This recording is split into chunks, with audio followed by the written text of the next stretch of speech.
আর্থিক অনিয়ম ও রাজনৈতিক প্রভাব খাটিয়ে এক দশকেরও বেশি সময় ধরে বিদ্যালয়ের কমিটি গঠন না করা ও সহকারী প্রধান শিক্ষক হয়েও ভারপ্রাপ্ত প্রধান শিক্ষকের পদ আগড়ে রাখার অভিযোগ এনে মাটিরাঙ্গা উপজেলার তাইন্দং উচ্চ বিদ্যালয়ের প্রধান শিক্ষক রেজাউল করিমের পদত্যাগের দাবিতে বিক্ষোভ মিছিল ও মানববন্ধন কর্মসূচি করেছে বিদ্যালয়ের বর্তমান ও সাবেক শিক্ষার্থীরা।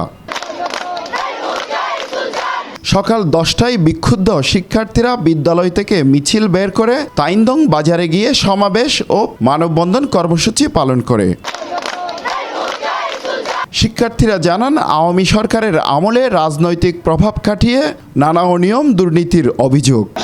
ফি দিতে দেরি হলে জরিমানা নেওয়া হয়, সার্টিফিকেটের ফি এর জন্য অতিরিক্ত টাকা নেওয়া হয়, কোচিং করতে বাধ্য করা হয় এবং না করলে টাকা দিতে হয় অবশ্যই। এখানে সকল ছাত্রছাত্রীদের পক্ষ থেকে একটু বলতে আসছি, এখন 11 বছর রেজাউল স্যার এখানে ভারপ্রাপ্ত প্রধান শিক্ষক, তিনি আমাদেরকে কোনো সুযোগ সুবিধা দিচ্ছেন না। তিনি আমাদের নতুন কোনো শিক্ষক বা প্রধান শিক্ষক আসতে নিয়োগ করতে দিচ্ছেন না।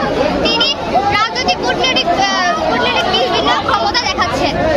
দ্বিতীয়ত, কমিটি আজকে 11 বছর হচ্ছে, কিন্তু 11 বছরই উনি কোনো কমিটি হতে দিচ্ছেন না। তারপর ছাত্রছাত্রীদের সাথে এবং অভিভাবকদের সাথে অপব্যবহার করছেন। গালিগালাজ করতো। যদি আমরা ওনার কাছে কোনো জিনিস নিয়ে আবদার করতাম, স্যার উনি একবার এক কথায় এটাও বলতো না, বলে এতকাল দিমো, ওই দিন দিমো না বলে স্যার সরাসরি বের করে দিত। আর যদি আমরা স্যার এখানে কিছু যদি বলি, স্যার তখন স্যার মানে নিত না। আমি অস্বস্তি করে। এইসব অভিযোগের বিষয়ে জানতে কথা হয় প্রধান শিক্ষক রেজাউল করিমের সাথে। তিনি কোনো বক্তব্য দিবে না বলে উত্তেজিত হয়ে বলেন ইচ্ছে মতো সংবাদ প্রচার করতে। না কোনো বক্তব্য বলেন আমরা যাবো না সকালে। আমি নাগরিক বললো করবো না করে, আমি নাগরিক পরিশোধ করি, সমস্যা না, আমি সমর্থন করি। আমার তো দরকার নাই, বাকি না হলে নাই, ওকে দেখি। এ বিষয়ে কথা হয় মাটিরাঙ্গা উপজেলা মাধ্যমিক শিক্ষা অফিসের একাডেমিক সুপারভাইজার মোহাম্মদ শরীফুল আলমের সাথে। তিনি বলেন, এই বিষয়ে ঊর্ধ্বতন কর্তৃপক্ষকে জানানো হয়েছে। কোনো অনিয়ম থাকলে তদন্ত সাপেক্ষে অবশ্যই আইনানুগ ব্যবস্থা গ্রহণ করা হবে।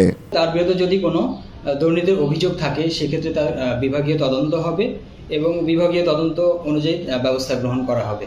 শিক্ষার্থীরা চায় এই স্বাধীন সময়ে থাকবে না কোনো বৈষম্য।